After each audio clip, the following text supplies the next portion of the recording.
How'd this happen? Fox 17 News at 9 starts now. Middle Tennessee's only primetime news. This is Fox 17 News at 9, your Code Red station.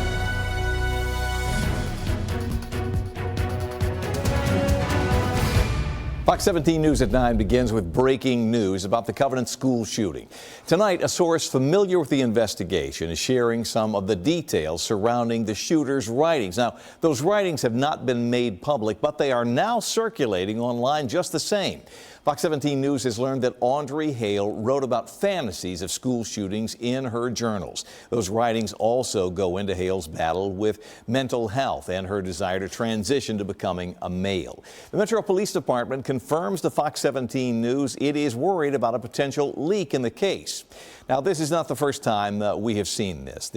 Late last year, you may remember 3 images from Audrey Hale's notebooks were released by a podcaster. Right now, a lawsuit's underway to get these journals released to the public. The Metro Police Department maintains that they are still part of an ongoing investigation and will not be released until that is over.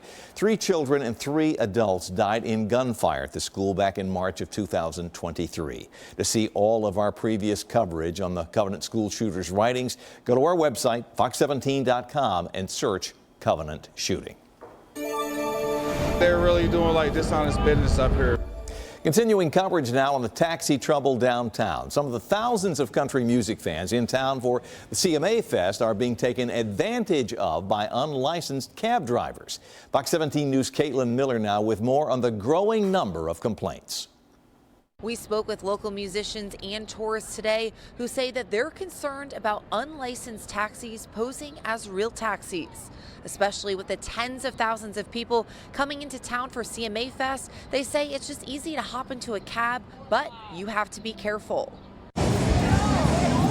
The streets of downtown Nashville are filled with thousands of music fans because of CMA Fest. A fun weekend, but also a weekend people have to be aware. There's only one way in and one way out right now, it feels like, and a lot of taxi drivers are taking advantage of that. Nashville musician Matt Greer says taxis downtown have a reputation of overcharging people and even threatening them. And he says there's a lot of people in a short distance. It's sometimes easier to hop in a cab instead of dealing with a Lyft or Uber. There's this maroon taxi that I keep watching, following people around. It follows and honks at everybody. It's really threatening. And Greer says drivers will put up signs with lights, pretending to be a rideshare or taxi. Greer emphasizes it's ruining the reputation for licensed taxi drivers, companies, and Nashville. I feel really bad for some of these taxi drivers that are legitimate because there are some really good taxi drivers out here that have taken care of us in the past. It's not just local musicians seeing this issue. Tourists like Rochelle from Texas have seen some red flags himself. Those guys was just trying to take advantage of out-of-towners, overtax them and price them and took this lady's money, and I don't believe it's right. Greer says there needs to be stricter regulations in place for the safety of both tourists and locals. Now, we spoke with a local taxi company today, and they say there are some things that you can look out for to make sure that you're getting into a licensed taxi. And that's to make sure that the taxi has a logo out front, to look out for their permit as well. Reporting from downtown, I'm Caitlin Miller, Fox 17 News, your Code Red station. We know where we belong, and that's outside the box. We're comfortable there. An estimated 90,000 people are in town for the CMA Fest, but not all of them are here for traditional country music. In fact, some artists are attracting new fans by thinking outside the box. Fox 17 News' Kylie Walker talked to some of the artists who continue to change the country music game. Collaborations with artists from different genres is becoming much more common. Now, you may have noticed in recent weeks, big names like Post Malone and Beyonce giving country music a try. Now, it has been met with mixed reviews, but artists tell me they're just staying true to their roots. Brantley Gilbert making an appearance on Broadway for CMA Fest this weekend. Brantley Gilbert caught up with Fox 17 News about his unique spot in country music. There's a little more rock, I think, than most, and I'm a country dude. That's the only life I know. So I only write songs about things I understand or have lived through. So I think that's what lands this country. But that road didn't come easy. As Gilbert says, he saw some pushback from country music fans when starting out. But that didn't stop him from staying true to himself. Oh, for sure. I couldn't tell you how many times we've been told we're not country, or we're too rock for country, or we're too this or too that. But, you know, we've always just had a blast doing what we do. Gilbert says CMA Fest is a chance for music lovers to check out everything from the more traditional stuff to rock country. Gilbert just excited to share his music passion on stage with his fans. It's always a great time. And over at Acme Feed and Seed, we caught up with a newer artist, David J. I'm really happy what's going on in country music. Also bringing his own flair to the country music scene with influences like Kane Brown and Morgan Wallen. Jay started doing TikToks in his car in the driveway during the pandemic, quickly growing his fan base, garnering almost 1 million followers on the social media platform before moving to Nashville. I'm from New York, so I was always doing like hip hop, pop country, even before it was cool. So I'm really glad that other people are starting to like it now. Jay feels bringing a little twist to the genre opens up the fan base. And just announced today, Gilbert says he has a new single coming out with Ashley Cook on June 21st.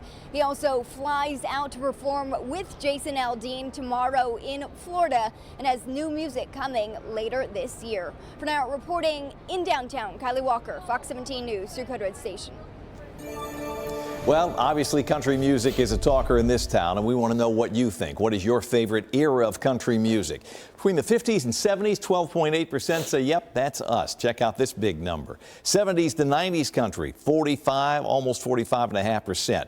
90s to 2010, 31.7%. And current country music, 10.1%. That's on 218 votes. We'd love to have yours. Scan the QR code on the right-hand side of your screen with your smartphone. It will link you to our poll, and we'll show updated results later in the broadcast.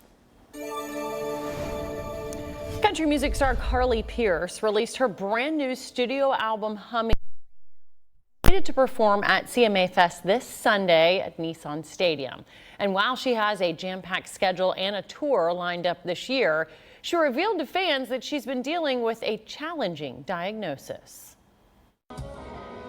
Being center stage, putting on an electrifying performance, entertaining a crowd of thousands of cheering fans. It's a career highlight for most artists who perform at CMA Fest. Carly Pearce hits Nissan Stadium Sunday, just days after making this announcement. Yeah, I was diagnosed with pericarditis and a pericardial effusion, which is inflammation and fluid inside the sac of your heart. And so I'm just kind of figuring it out as I go. Centennial heart cardiologist Dr. Brian Doherty did not treat Carly, but explains her condition. Usually precipitated by a virus. It's treatable. We treat the acute symptoms usually with anti-inflammatory medications, helps most people. And there are other medications that we can use if people have recurrent episodes. Dr. Doherty says some people have a single episode and recover.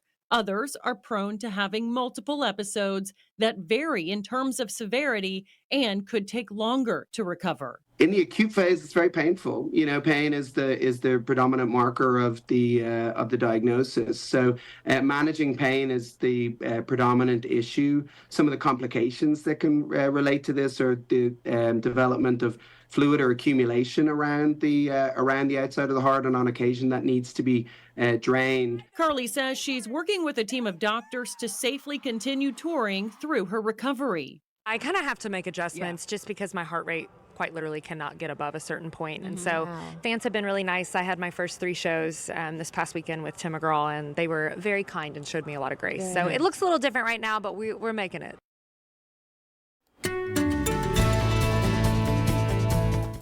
Quiet this evening here, live look on Broadway, where it is at least quite busy still as far as CMA Fest goes. Quiet as far as the weather is concerned.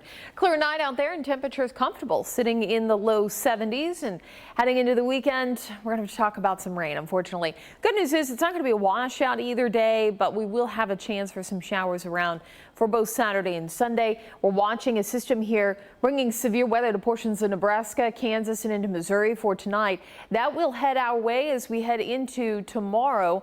It will bring us some showers by the afternoon and then into the evening. Overnight lows staying comfortably mild, we'll call it. Low 60s here in Nashville. Some upper 50s for Murfreesboro, Lebanon, out towards Cookeville, Clarksville in the mid to upper 50s.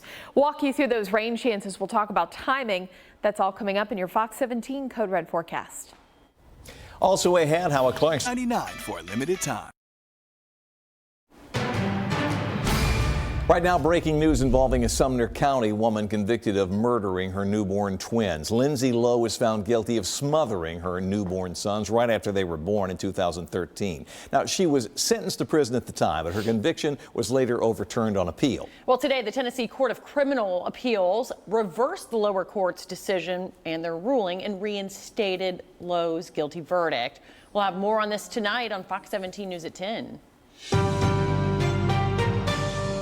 Tonight in Crisis in the Classroom, new details on a story Fox 17 News first told you about back in February. Tennessee Department of Children's Services investigation revealed evidence a Clarksville teacher had abused one of her students. Well, that teacher just retired in good standing, even though she was accused of mistreating that young boy. Fox 17 News' Amanda Chen presses the school district for answers. It's been a roller coaster of emotions for the Crockett family. While the district attorney has decided not to file any criminal charges, the mother continues to fight for justice for her 4-year-old son. Your dedication and loyalty is greatly appreciated. Those words come directly from the Clarksville-Montgomery School District leadership after approving this teacher's retirement. If you, as a school district, think that it is acceptable for a teacher to put hands on a child in that manner, you should not be working for the school system. Fox 17 News' Amanda Chen. After our initial story aired in February, the Department of Children's Services reopened this case and found evidence of child abuse and or neglect by Stacy Williams, a teacher who was working at Minglewood Elementary School. It all started in September when Jakira Crockett says Williams pulled her son's hair, grabbed his wrist, and put her hand on his mouth. Her son Landon has autism and is non-speaking. Through a Fox 17 News public records request, we verified those details through a letter from the director of schools who saw the video. Williams denies putting her hands on Landon. We have tried reaching out to her attorney for an interview. We are waiting to hear back. But our Fox 17 News investigation reveals Williams put in her request for retirement a day before our initial story aired, when the school district knew we had been working on the story. Records show Human Resources informed Williams the next day her retirement had been approved. That means this teacher will receive retiree health insurance benefits as well as life insurance. I need my son to know that as parents, we did everything we could. Because let me tell you, there is no amount of money in this world that will change what we feel. I asked the district why the director of schools allowed her to retire in good standing, although DCS's most recent investigation found evidence of abuse. A spokesperson tells me in part, by law and policy, employees are afforded due process. Stacy Williams was a tenured teacher with no prior disciplinary actions in her file. The statement goes on to say, for any employee, if a substantiation is upheld by DCS for child abuse, CMCSS will seek to terminate employment. For tenured teachers, state law requires written charges of dismissal to be presented to the school board for approval. I followed up and asked why written charges of dismissal were not filed. A spokesperson says the Tennessee Consolidated Retirement System approves an application for retirement, and since she was eligible per law, the district certified eligibility. It's still unclear if this teacher has appealed the decision by DCS. I have reached out to Williams' lawyer and DCS for updates. Per state law, the Department of Children's Services cannot give me any additional information. Reporting in the studio, I'm Amanda Chen, Fox 17 News, your Code Red station. Well, the attorney for Stacy Williams just responded to our questions. That statement reading in part, the Office of the District Attorney General has reviewed this matter, determined that no crime occurred, and closed their investigation. We feel strongly that the appropriate place to defend these claims is through the judicial process. Crisis in the Classroom is our commitment to exposing problems and finding solutions for issues within our schools. If you have a story that you think we should cover, send us an email to news@fox17.com. You can also call our tip line at 615-266-4149. All right, let's talk about the weather. Fantastic day for those in town for CMA Fest, but we got a weekend and you're on stage tomorrow. Tomorrow. What time are you doing it tomorrow? In the morning, but it's indoors. Oh, that's there good. you go. Yeah. That's no important. Worries, yeah. Could be important. Yeah, yes, I was wondering, disclose. when are you going? Should you be prepared for rain or not? Right. But that's good. You're indoors. Doesn't matter. But I have plans later outside. That's true, yeah. So I'm still invested in this forecast. You're like, no, You're supposed wait to a go to a minute. wedding tomorrow night. I'm listening intently. Yeah. All right, we're all with bated breath here, Katie. Yeah, I think tomorrow night we're going to be fine because the best chance for rain coming in will be overnight Saturday into Sunday. So concert tomorrow evening. Fingers crossed, I think should be okay. The better rain not coming in until probably close to midnight or after. But we will see some showers during the day. These will likely not even have thunder involved or any kind of thunderstorms. So that's good, at least. We're not going to have to deal with lightning. There will be several dry hours during the day, though. These showers we see for both days should be relatively scattered across the area. This is the latest from the weekend outlook, and we are looking at temperatures to be in those mid to upper 80s again for Saturday. A little cooler on Sunday with more cloud cover around early on, and the better chance for rain in the morning on Sunday with the potential for some showers even into the afternoon. So here's how I'm thinking our rain chances will break down. Dry in the morning tomorrow. Daytime, we're looking at a 40% chance for showers. That goes up to 60 by the time we get into the evening.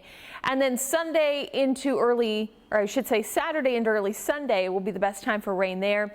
Some showers will continue off and on throughout the day, and then we dry out for the evening.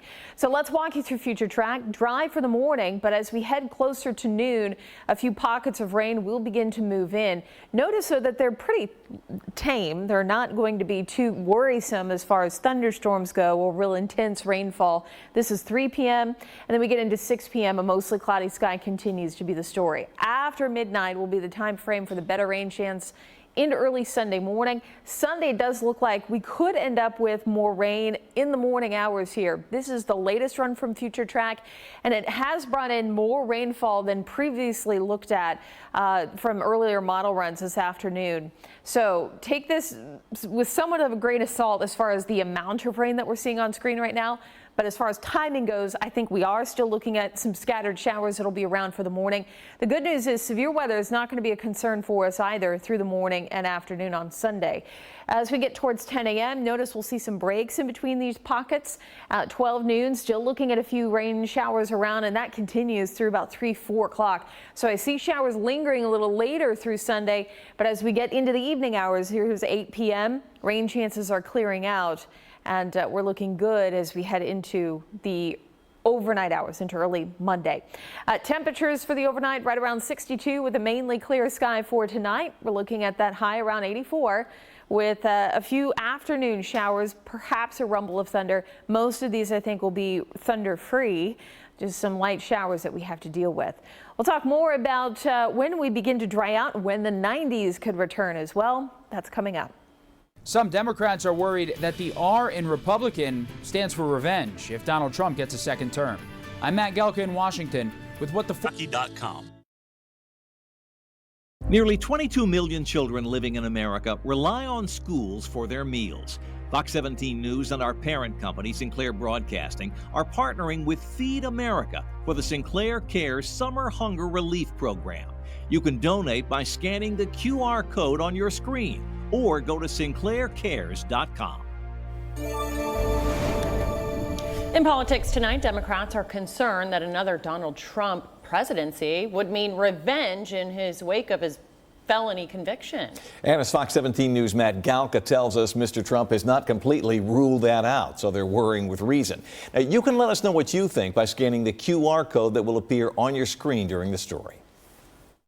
What if when you win this election, you said, enough is enough? Dr. Phil one-on-one with Donald Trump, asking him if he'd not seek revenge on political opponents. Revenge is a very strong word, but maybe we have revenge through success. But the former president seemingly leaves the door open that he would try and go after political enemies if he's given another term. Revenge does take time, I will say that. It does. And sometimes revenge can be justified, Phil. I have to be honest. Sometimes it can.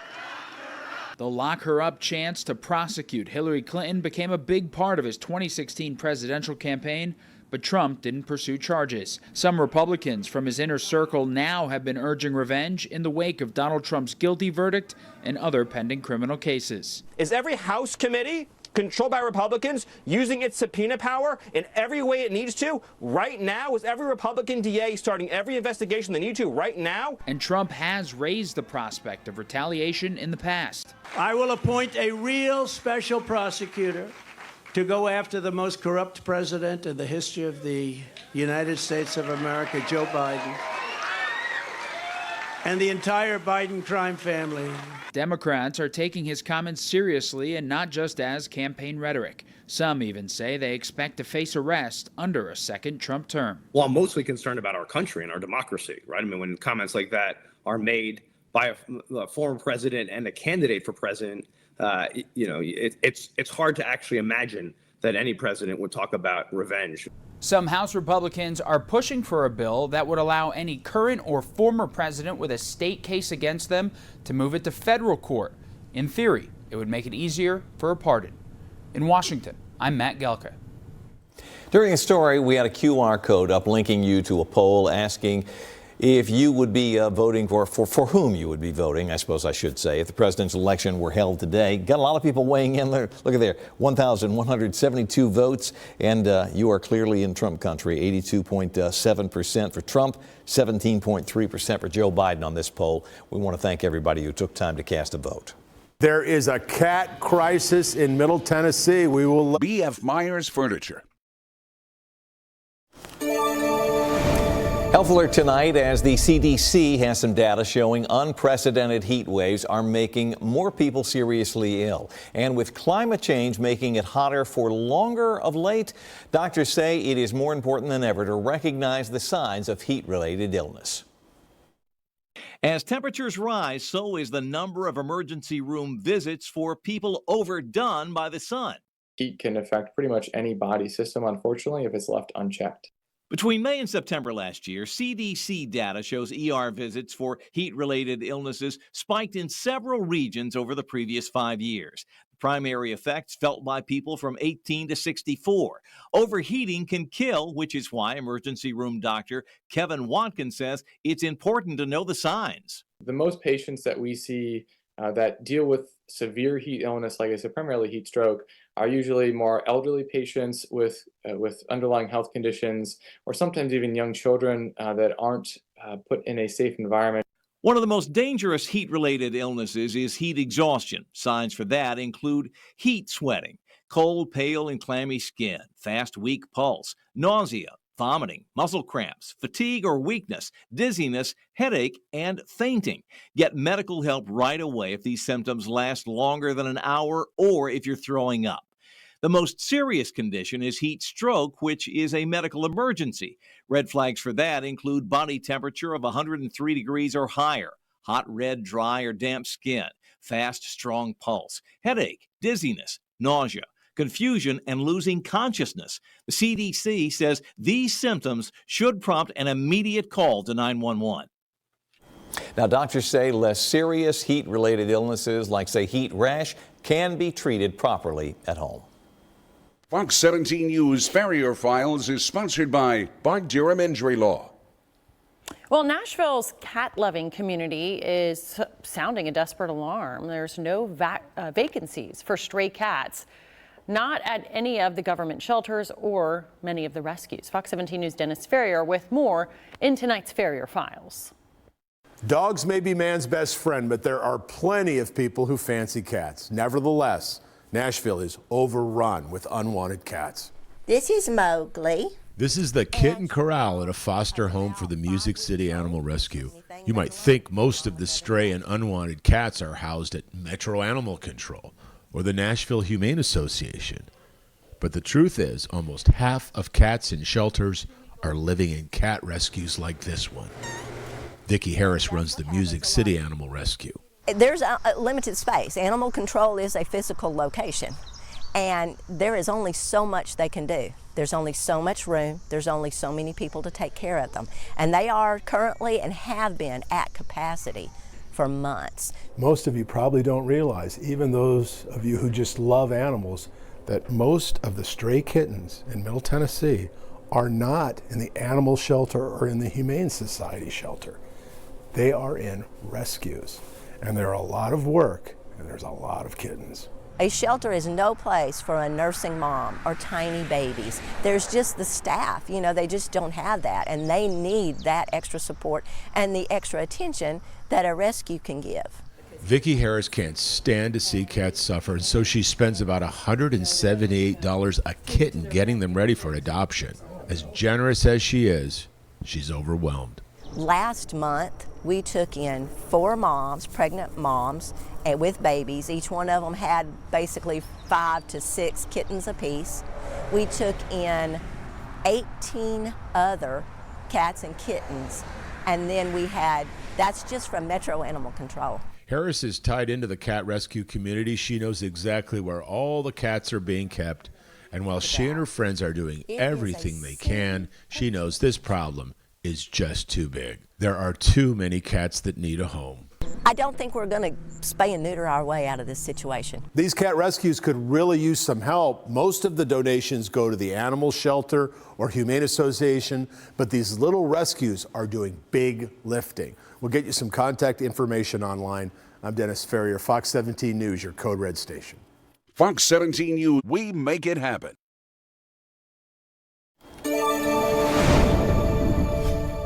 New tonight, Hunter Biden's federal gun trial is expected to wrap up next week. And today there was more emotional testimony from the president's granddaughter, Naomi.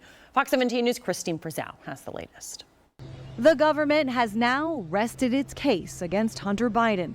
Prosecutors presenting 10 witnesses in 5 days, including 3 who had been romantically involved with him, including Hallie Biden, who had been married to his late brother Beau and later dated Hunter. Their text messages in the days following the gun purchase, in which he tells her he had been sleeping on a car and smoking crack, also submitted as evidence, as well as surveillance video of Hallie Biden disposing of the gun in a grocery store parking lot trash can after she found it in his car. The Hunter Biden legal team wants to say, hey, look, he only had the gun for 11 days. I expect the prosecution, though, in close will say, well, you only had it for 11 days because Hallie Biden threw it away. We don't know if you ever would have gotten rid of the gun while you were on drugs. The crux of the case, though, centers on whether Hunter Biden knowingly lied on this application about using or being addicted to drugs at the time. His defense team seeking to muddy the waters and cast reasonable doubt, calling an employee at the gun store who acknowledged there was something wrong with the ATF application, but did not give specifics about what. An emotional Naomi Biden also took the stand. Hunter Biden's daughter telling the jury she had visited her father while he was in a California rehab facility in late summer 2018, where she said he seemed like the clearest he had been since her uncle Beau died, adding, he seemed really great. Also testifying she'd seen him in New York on October 18, 2018, and that he still seemed good, though text messages between her and her father showed her frustrated with his behavior. That date significant because he bought the gun on October 12th and had it until it was thrown away on October 23rd. The defense team seems to be honing in on literally saying the day that he bought the gun, that the government hasn't proven that he was using drugs that day. Day 5 of the case wrapped up earlier than usual. Defense attorneys saying that President Joe Biden's brother James would not be called to testify after all, but they are still deciding on one final factor, whether Hunter Biden himself will take the stand. In Washington, I'm Christine Frizzell. Looking ahead to Sunday now, in Nashville in Focus, this week our panel is talking about the raises that Metro employees are likely to get on a tight budget year and a big payout for a suspended city department head. Arts Commission Executive Director Daniel Singh now officially off the city payroll. He was suspended with pay in February while city leaders looked into allegations of workplace misconduct. Singh promptly filed a discrimination complaint with the state and threatened to sue, setting the stage for a $200,000 payoff to get him out the door. To me, it's just mind-fuddling why they would offer the guy $200,000 under the promise that he doesn't sue them. Some of the projects that he was funding were primarily projects for people of color versus some of the larger projects that people were used to receiving money, and that's where he started getting his resistance from. Other topics on Sunday will include a request for an attorney general's opinion in our state about whether Donald Trump, the former president, could be barred from the ballot in Tennessee this fall. That's Sunday morning at 6:30 and Sunday night at 10:30 on Nashville in Focus. Coming up, we'll talk more about our rain for the weekend, timing it out hour by hour in your Fox 17 Code Red forecast. Up next, how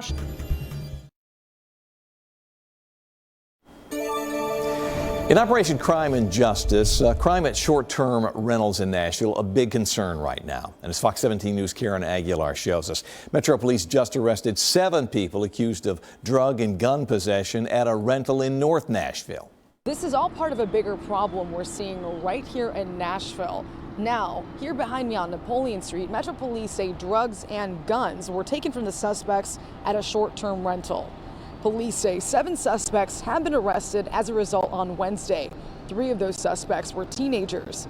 They say a complaint led them to the short-term rental where they found 6 guns and at least 6 different types of narcotics. They then made arrests. Safety in short-term rentals is becoming an issue for some people.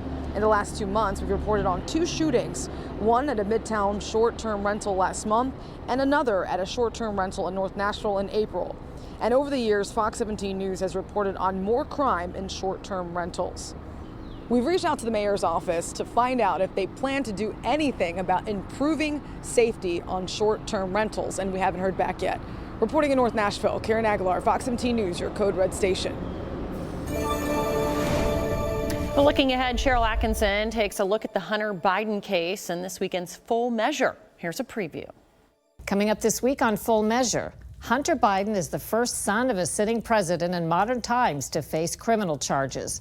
As his case moves forward, we'll hear from 2 IRS whistleblowers who allege the Department of Justice under both Trump and Biden worked to cover up allegations against the Bidens and hid startling evidence of bribery as Joe Biden ran for president in 2020. What we found in our investigation may surprise you. And the Biden administration is cracking down on U.S. technology exports to China, technology that China could be using to help achieve its military goals and boost its economy. Lisa Fletcher asks whether sanctions are working. All this week on Full Measure. Well, Full Measure airs Sunday morning at 7:30 and Sunday night at 11 right here on Fox 17. It's your money, but fewer of you, seems, are using it to pay your traffic tickets in Nashville. Metro Police records show that officers made significantly more traffic stops last year than in recent years, but at the same time, ticket revenue is down. Our partners at OpenTheBooks.com crunched the numbers. They discovered Metro officers handed out about 21,000 traffic tickets last year, but nearly half of those, 48%, still unpaid. Records show the number of paid tickets has actually been trending down since 2021, when 70% of drivers paid their fines. So last year, there were more traffic stops, fewer overall tickets written, and a much lower percentage of those fines paid. So these additional traffic stops don't appear to be paying off, literally. Now, it's not clear exactly why drivers aren't paying, but one possibility is inflation is simply leaving people with less money to take care of obligations like that. All right, all eyes on the weekend and weather top of mind. Don't spoil our plans, Katie. I think we're going to be okay. Okay. It won't be 100% dry, but majority of the days, especially Saturday, should Well, be timing fine. is important here. It's true. I wouldn't care if it rained all night every night, as long as by dawn it's gone. You know. Right, that's right. Yeah, and that'd be perfect. That'll be what we get for Saturday night into Sunday. But Sunday, I would say if you're planning on going out during the day, you may run into some showers. Rain will be earlier in the day on Sunday. Still a lot of folks out and about enjoying downtown on Broadway this evening here. We'll check out first the forecast for tomorrow morning.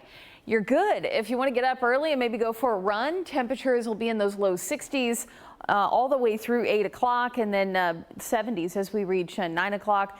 All the while looking at a partly cloudy to mostly cloudy sky. Now, I do think more of that cloud cover will be building in as we go into the afternoon, and that'll set the stage for a few showers a little later in the afternoon hours. So this is a look at our rain intensity over a 48-hour time period beginning tonight through tomorrow morning. So notice as we head into the later part of the morning, the potential for some showers does begin to creep up here.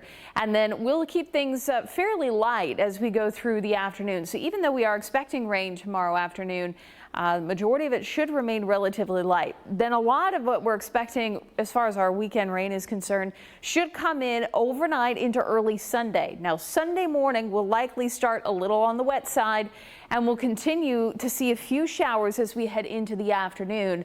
But notice easily here, the majority of our rain is expected to be overnight Saturday into the first a few hours of the morning on Sunday, and I'd even say through mid-morning Sunday there.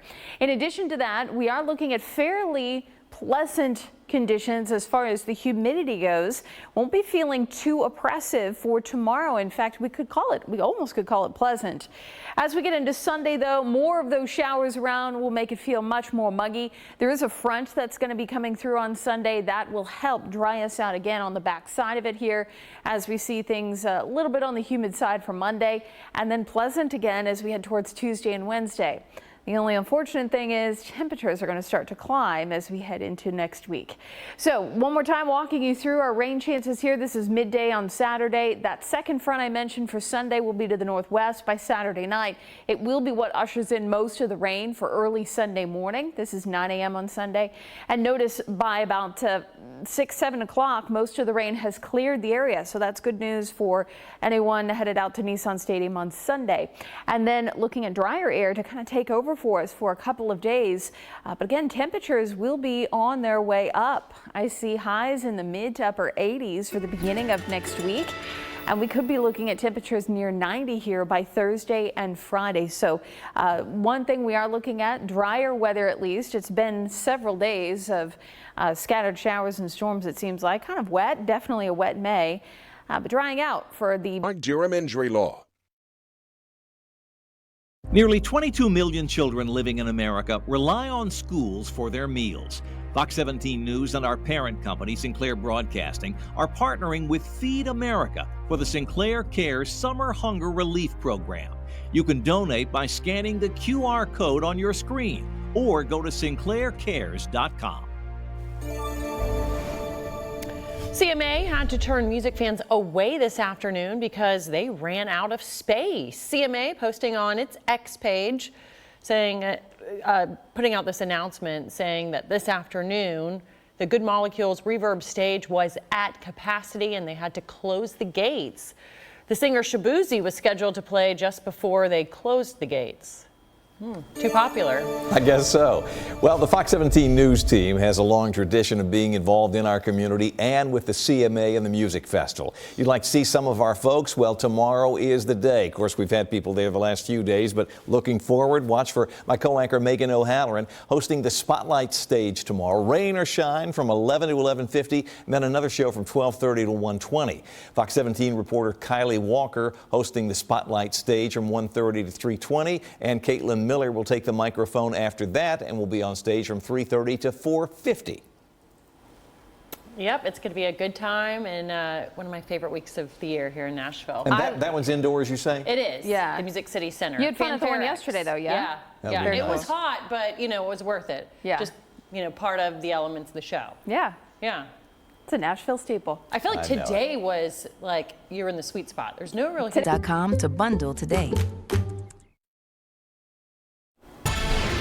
Well, it's race weekend out in California for NASCAR fans. Well, Fox 17 News' Heather Williams has a preview of Sunday's race on the road course at Sonoma Speedway. Now here's a look at some of the headlines you should be keeping an eye on as NASCAR heads west to Sonoma this weekend. Kyle Larson finally got his waiver this week and is playoff eligible. So why did it take so long? This one, again, was unprecedented in the fact that we had a driver miss one of our races, one of our cup races, a championship event, to be at another event. So that's why it took as long as it did. Sometimes it's better to be lucky than good. But was Austin Cindric's win last week at Gateway about luck, or was his car really that good? A little of both. What I watched from, let's go back to when practice and qualifying was on the air. I watched the qualifying part, and you know, he was a player from the word go. And NASCAR heads west to wine country. So what's the key to winning at Sonoma? So far, I can tell you that I have one lap under my belt. I did a walk on the lap, and honestly, I think the racetrack looks great. It looks that it's going to be very fast. But in reality, we're going to really know where we're at in a few hours when we go to practice. You can see my full conversation with Daniel Suarez and our expert Chris Carrier on the Backstretch podcast, which you can find on Apple Podcasts and on YouTube. On the Backstretch, I'm Heather Williams. Our race day coverage begins at 2 o'clock on Sunday right here on Fox 17. Turning tragedy into saving lives. I'm Angela Brown in Washington, D.C. The inspiring story of a family touched by the opioid crisis and their mission to reduce overdose deaths. This is Fox 17 News at 10, your Code Red station.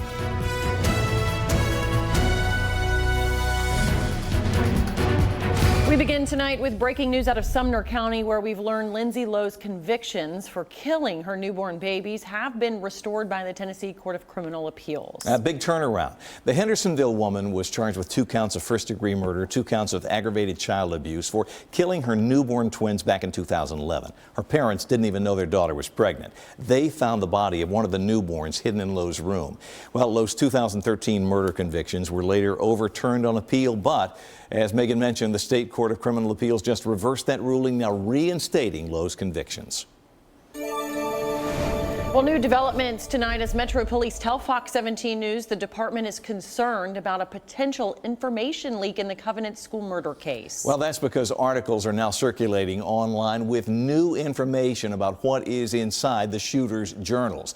Now, this is not the first time we've seen this. You may remember late last year, 3 pages from Audrey Hale's journals. Her writings were shared by a popular podcaster.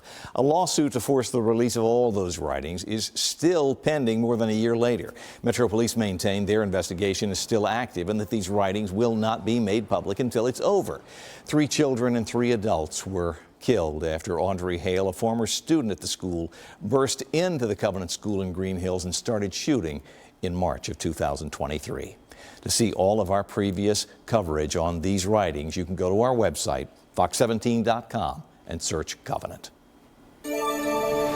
I've even seen multiple other musicians going down here and be like, don't trust the taxis, don't trust the taxis.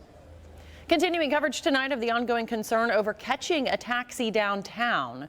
With an influx of people coming to Music City for CMA Fest, some are warning those visitors about getting ripped off and threatened by some taxi drivers. Fox 17 News' Caitlin Miller has been following this issue. She's downtown tonight with more. We spoke with local musicians and tourists today who say that they're both concerned about unlicensed taxis posing as real taxis, especially with tens of thousands of people coming into town for CMA Fest. They say it's easy to just hop into a cab, but you have to be careful. The streets of downtown Nashville are filled with people because of CMA Fest. A fun weekend, but also a weekend people have to be aware. Nashville musician Matt Greer says taxis downtown have a reputation of ripping people off and threatening them. And he says since there's a lot of people in such a short distance, it's sometimes easier to hop in a cab instead of dealing with a Lyft or Uber. But Greer says it's taxis that will put up signs with lights pretending to be a rideshare or a real taxi. And just to think that any one of them could leave our city, our beautiful city, with a bad taste in their mouth because of a bad taxi driver, it really kind of worries me and hurts me. Greer says there needs to be stricter regulations in place for the safety of both tourists and locals. Now, we spoke with a local taxi company today, and they say there are some things that you can look out for to make sure that you're getting into a licensed taxi.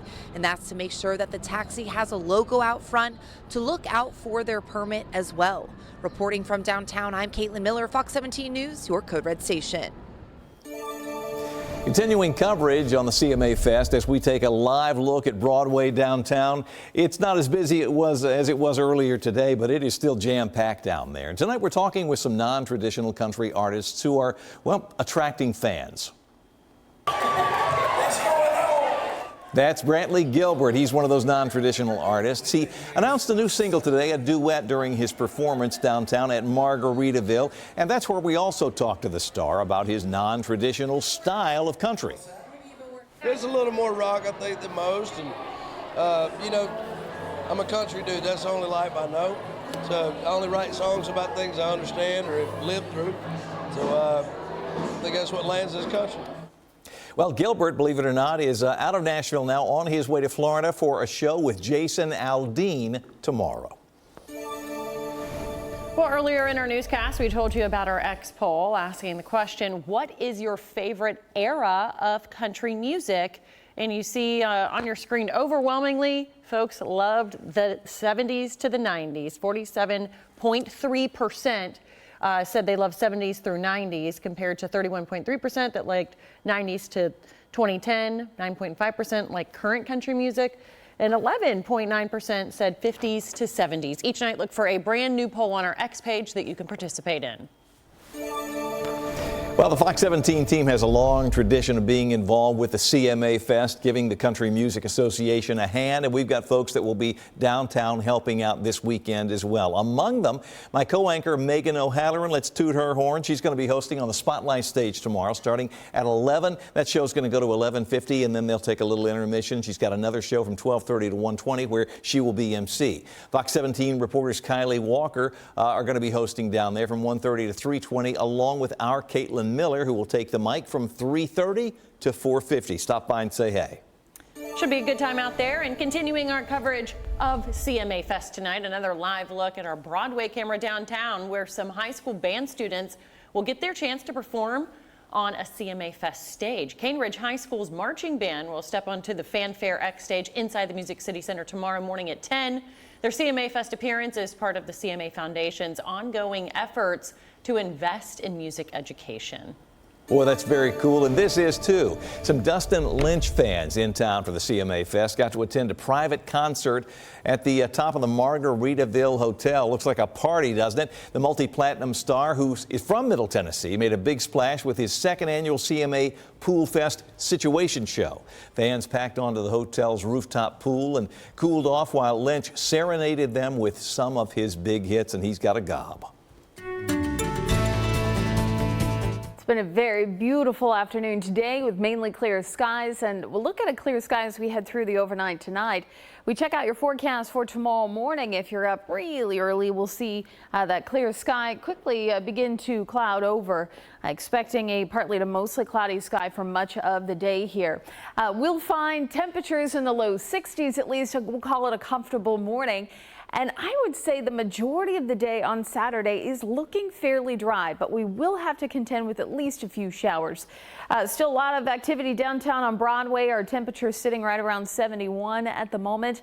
We are watching a cluster or complex of thunderstorms here that are moving through portions of Kansas and Nebraska and into Missouri through the overnight. These are going to head our way and will impact us by the afternoon and eventually into the overnight for tomorrow.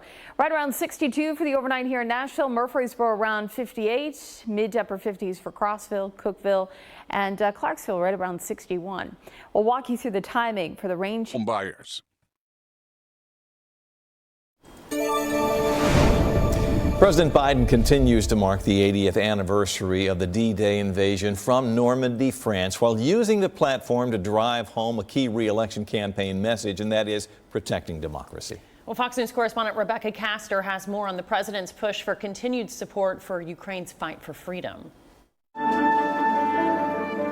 It's one of the most breathtaking backdrops for a presidential speech, the cliffs of Pointe du Hoc, where thousands of U.S. soldiers landed on D-Day, then climbed over 100 feet to overtake a German stronghold. The Rangers who scaled this cliff didn't know they would change the world, but they did. President Biden is using the anniversary of that historic day to draw a connection between the fight for freedom 80 years ago to ongoing wars today. They're not asking us to scale these cliffs, but they're asking us to stay true to what America stands for. Earlier Friday, Biden met with the leader whose democracy is currently under siege, Ukrainian President Volodymyr Zelensky, and announced more U.S. military aid is on the way. And we count on your continuing support and standing with us, shoulder to shoulder. Thank you so much. But there are some diplomatic concerns that partnership could change if former President Donald Trump regains the White House, as more GOP lawmakers say funding Ukraine's war is costing too much.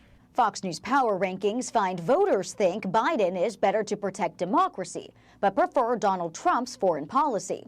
They would always say Trump is going to get us into war with his attitude. No, My attitude kept us out of war. Tomorrow, President Biden heads back to Paris for a day of meetings with French President Emmanuel Macron, and Donald Trump campaigns in Nevada on Sunday. In Washington, Rebecca Castor, Fox News.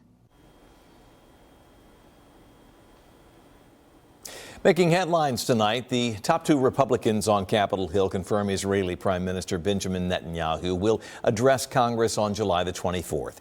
In a statement, House Speaker Mike Johnson and Senate Minority Leader Mitch McConnell say the speech will give Netanyahu an opportunity to share his justifications for Israel's war in Gaza. Now, this as the American public and congressional Democrats grow more divided over Netanyahu's handling of the war.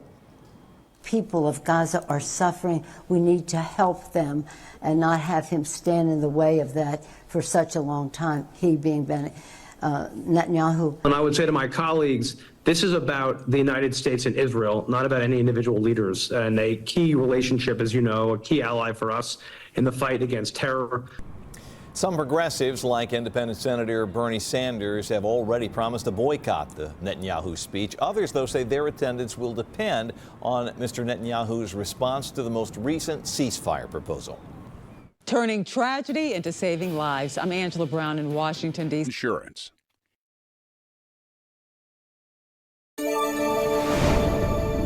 TikTok users are filming Chipotle workers accusing the restaurant chain of smaller portions for the same prices, otherwise known as shrinkflation. Videos show the customers leaving with complaints or pressuring employees into making their meals bigger. Chipotle responding saying, quote, "There have been no changes in our portion sizes, and we have reinforced proper portioning with our employees." United Airlines has started showing personalized ads on its plane's seat back screens. They're based on what United knows about individual passengers, such as the cities they live in, places they travel to, their age group, and whether they are flying economy or first class.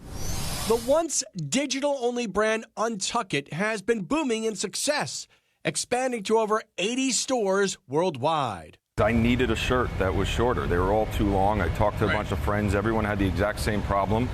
And I said, maybe I can solve it. Untuckit is offering 20% off for Fox viewers for the next week. Use code FOX at untuckit.com. And the home featured on the show Full House is back on the market again. The Tanner family home is listed for a mere $6.5 million. That's business. CJ Papa, Fox News. Tonight in Addicted America, a heartbroken family turns its personal tragedy into a mission to save lives. Well, Fox 17 News' Angela Brown with the story of Victoria's Voice. Victoria's Voice is already having an impact. Thursday was National Naloxone Awareness Day. The Siegel family that started Victoria's Voice was instrumental in making that day happen. I talked to their family about their mission to make naloxone more available. The pain of losing a daughter, a sister, never leaves. You think she's watching over you right now? I know she is. I have the chills I can feel. I know she's here today. David Siegel's sister, Victoria, died young, only 18, from a drug overdose on June 6, 2015. If the first responders that came to my house had naloxone on them, I probably would not be here talking to you today. The family started Victoria's Voice after her voice was silenced. The mission here is to make sure that every day we save at least one life. June 6, 2024, 9 years to the day Victoria died, the Siegel family in D.C. for this special announcement from Republican Senator Rick Scott. I'm proud to be joined by a bipartisan group, and it's a bipartisan group of colleagues introducing a resolution designating June 6th Naloxone Awareness Day. Naloxone, including the brand name Narcan, is used to reverse opioid overdoses. Last year, the FDA approved Narcan to be sold over the counter. What do you want to see happen in terms of making naloxone available?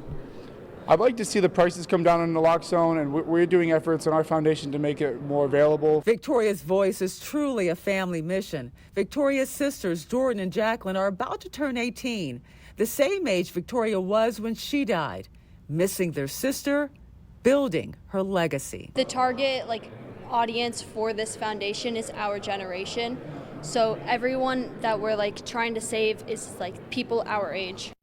Victoria's Voice Foundation is developing programs, including the Save Our Kids education and prevention programs. So far, that program has reached more than 1 million young people, educators, and others across the country. In Washington, D.C., I'm Angela Brown.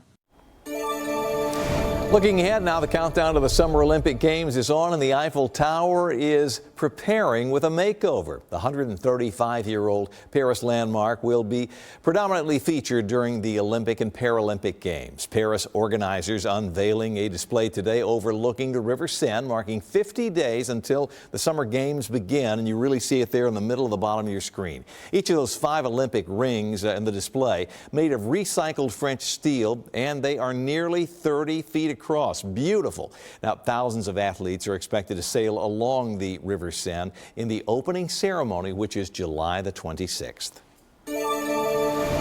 In science news, after 7 tornadoes touched down near Washington, D.C. earlier this week, scientists say there's growing evidence that Tornado Alley is moving east. Tornado Alley, historically described the Central Plains region of the U.S. That's Texas, Oklahoma, Kansas, Nebraska, Missouri, and Iowa. Now, maps from the American Meteorological Society show tornadoes are peaking in Mississippi, Louisiana, and Alabama. And states susceptible to tornadoes now include Georgia, the Carolinas, Kentucky, Tennessee, which of course we have seen ourselves firsthand. Fortunately, too, it seems like every month now is unfortunately tornado month. Traditionally, as we get into these summer months here, June, July, August, and September, they traditionally tend to be the lowest number of tornadoes per month that we see. And then it starts to ramp up again as we get into the fall and then into the winter, believe it or not, as well. The good news is we have no severe weather to worry about as we head into the weekend, but we will be tracking some rain and maybe a few thunderstorms as we head into late Saturday, early Sunday. A few showers first for Saturday afternoon. The best rain, though, looks to come in Saturday night, early Sunday, and will linger through part of the afternoon. So it won't be rain free, but it's not going to be a washout either day. And then we're going to turn our attention to warmer weather that'll be headed our way for next week. So we take a look at Saturday. It does look like we're dry much of the day. That should be the case, but I wouldn't be surprised if we see a few stray showers after lunchtime off and on, and they should be pretty light. Temperatures will be in the mid 80s for the afternoon. Sunday, we're going to start on a rainy note. Some thunderstorms possible for us. We will gradually clear heading into the afternoon, only reaching the low 80s. So that is going to be the look of our rain chances. Dry for tomorrow morning, a few showers in the afternoon. Best chance comes in overnight into early Sunday, and then we step back down as we head into Sunday night. As we take a look at future track, you can see those showers here moving in. Here's lunchtime and even into the afternoon. Pretty light in nature, so again, thunderstorms not going to be a big problem for us. 6 p.m. on, you can see mainly dry conditions, and then going into early Sunday morning, here comes the best chance for showers. Some moderate to heavy pockets of rain possible. A few rumbles of thunder can't be ruled out. Severe weather not on the table right now.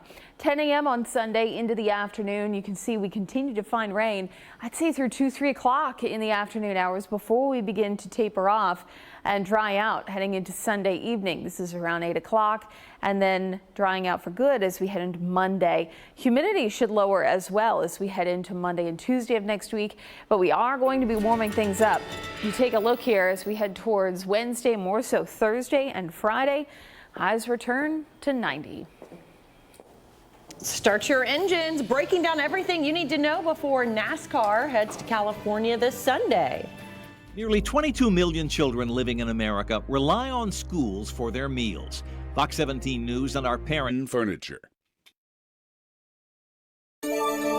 Now here's a look at some of the headlines you should be keeping an eye on as NASCAR heads west to Sonoma this weekend. Kyle Larson finally got his waiver this week and is playoff eligible. So why did it take so long? This one, again, was unprecedented in the fact that we had a driver miss one of our races, one of our cup races, a championship event, to be at another event. So that's why it took as long as it did.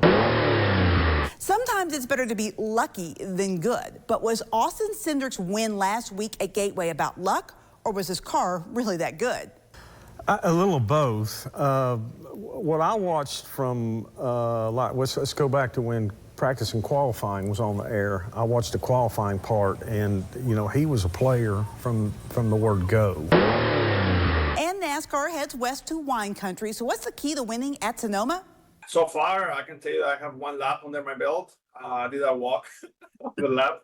And honestly, I think the racetrack looks great. It looks like it's going to be very fast. But in reality, we're going to really know where we're at in a few hours when we go to practice. You can see my full conversation with Daniel Suarez and our expert Chris Carrier on the Backstretch podcast, which you can find on Apple Podcasts and on YouTube. On the Backstretch, I'm Heather Williams. It is the leading cause of death in younger children. I'm Liz Bonus. Experts tell us how to lower the... It's good to be home.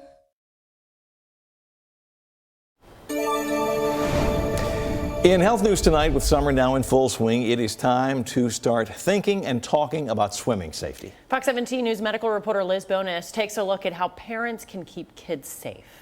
Hey everybody, hello to you. Drowning is the leading cause of death in children ages 1 to 4, according to the Centers for Disease Control. Sadly, water safety experts say many of these deaths could be prevented. Yeah, we try to go swimming at least once a week. One of the first ways to prevent any water safety concern is to do what mom Destiny Sedlowski does. Her son Gabriel is 6 months old, and just like her daughter, he's getting ready to start swimming lessons. She's been in swim lessons since she could pretty much walk. Second thing, do what these kids are doing. Swim with others and with lifeguards. We always usually do a lot of ratios, like a 1 lifeguard to 25 kids. Here at the Ohio Gamble Nippert YMCA, Executive Director Leah Myers says there's a reason that they are called lifeguards. And all of our lifeguards are, of course, certified, and they're able to take that many kids at a time. And each year, she says, as the weather warms up, swim test the kids. If they're not swim tested, they could potentially be in a spot of water that's too deep for them and they can't swim. Twins Amari and Arian are now 10. They know the third thing to do as they have fun in the water. You go backflips in the water. Go! Have a one-on-one safety ratio with someone who's with you.